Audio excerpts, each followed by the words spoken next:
Hello दोस्तों, आप सभी का मेरे रतन ज्योत क्लासेस चैनल पर स्वागत है। आज मैं आपको कक्षा 8 की संस्कृत का पंचदशाय पाठ है प्रहेलिका का अनुवाद करवाऊंगी, जिसमें बहुत ही रोचक पहेलियां पूछी गई हैं जो हमारे मानसिक विकास को तेज करती हैं। तो चलिए हम पहली पहेली पढ़ते हैं। कस्तूरी जायते कस्मात। कस्तूरी एक सुगंधित पदार्थ होता है। कस्तूरी जायते कस्मात, कस्तूरी किससे उत्पन्न होती है? को हंति करिणाम कुलम। करिणाम का अर्थ होता है हाथियों के कुल को। हाथियों के कुल को कौन मारता है? किम कुर्यात कातरो युद्धे। कातरो का अर्थ है कायर। युद्धे युद्ध में। कायर युद्ध में क्या करता है? मृगाद सिंह पलायते। मृगाद का अर्थ होता है हिरण और सिंह का अर्थ शेर और पलायते का अर्थ भाग जाता है। अर्थात कस्तूरी किससे उत्पन्न होती है? हिरण से।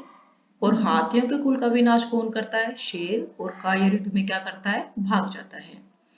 सीमंती निशु का शांता। सीमंती निशु अर्थात नारियों में शांत किसे कहा गया है?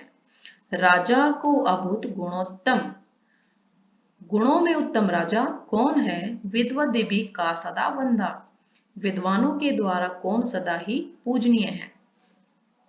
अतः वोक्तम न बुध्यते, यहीं पर बताया गया है न बुध्यते, परंतु जान नहीं पड़ रहा है। तो दोस्तों ये जो पहेलियां हैं इनके जो उत्तर है वो इन्हीं में दिए गए हैं।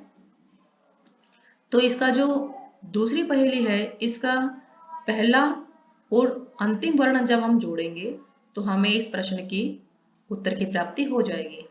इसका पहला वर्ण है सी और अंतिम वर्ण है ता, अर्थात सीता। नारियों में शांत कौन है? सीता। इस प्रश्न का पहला वर्ण है रा और अंतिम वर्ण है मैं, जो बन जाता है राम। अर्थात गुणों में उत्तम राजा कौन है? राम। विद्वती भी का सदा वंदा, विद्वानों के द्वारा कौन सदा पूजनीय है? इसका अर्थ होगा विद्या, अर्थात विद्या। तीसरी पहेली देखिए। कम संजंघान कृष्ण। कृष्ण ने किसे मारा था? का शीतल वाहिनी गंगा। शीतल जल वाली गंगा कहाँ बहती है? केदार पोषणरता। और केदार पोषणरता अर्थात नारी के पोषण में कौन लगा हुआ है?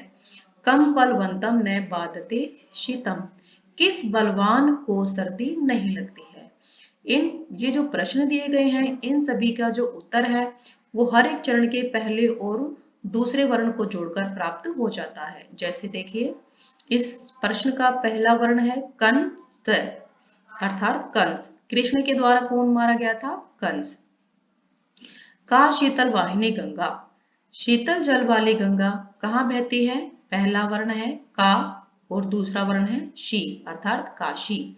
शीतल जल वाली गंगा काशी में बहती है। केदार पोषणरता, नारी के पोषण में कौन लगा हुआ है? इसका पहला वर्ण है के और दूसरा वर्ण है दा और रे। केदार, केदार का अर्थ होता है किसान। किसान नारी के पोषण में लगा हुआ है। और ये जो प्रश्न है कम बलवंतम न बाधते शीतम, किस बलवान को सर्दी नहीं लगती है? इसका पहला वर्ण है कै और कम बल, अर्थात कंबल। कंबल आप सभी जानते हो ये हमारी सर्दी को रोकने में काम आता है। तो जिसके पास कंबल होता है उसको सर्दी नहीं लगती है। तीसरी पहेली देखिए। वृक्षाग्रवासी नैच पक्षीराज। वृक्षाग्रवासी नैच पक्षीराज, वृक्ष के ऊपरी भाग पर रहता है परंतु पक्षियों का राजा गरुड़ नहीं है। त्रिनेत्रधारी नैच शूलपाणी, तीन नेत्रों वाला है परंतु त्रिशूलपाणी। शूलपाणी का अर्थ होता है शूलपाणी, त्रिशूल धारण करने वाला, परंतु त्रिशूल धारण करने वाला शिव नहीं है। त्वग वस्त्रधारी नैच सिद्धयोगी, छाल के वस्त्र पहनता है परंतु कोई सिद्ध योगी नहीं है। जलम च बिभ्रन घटो न मेघ है, जल को धारण करते हुए भी घड़ा या बादल नहीं है। तो दोस्तों इस प्रश्न के उत्तर है नारियल, क्योंकि जो नारियल होता है वो पेड़ के सबसे ऊपरी भाग पर लगता है, उसकी तीन आंखें होती हैं और वो छाल के वस्त्र धारण करता है और वो पानी भी धारण करता है परंतु वह घड़ा या बादल नहीं है। पांचवी और अंतिम पहेली देखिए, भोजनांते च किम पेयम, भोजन के अंत में क्या पीना चाहिए। जयंत है कस्य वै सुत है, जयंत किसका पुत्र था। कथम विष्णुपदम प्रोक्तम, विष्णुपदम का अर्थ होता है स्वर्ग अर्थात मोक्ष। कथम प्रोक्तम स्वर्ग कैसा कहा गया है। तक्रम शक्रस्य दुर्लभम, अर्थात तक्रम का अर्थ होता है छाए, शक्रस्य का अर्थ होता है इंद्र और दुर्लभम का अर्थ होता है मुश्किल से प्राप्त होने वाला।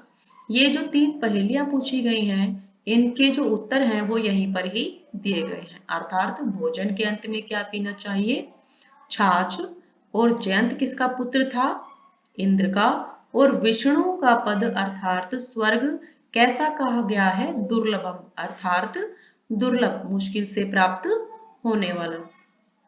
तो दोस्तों इसी के साथ ही इन पहेलियों के अनुवाद समाप्त हो जाते हैं।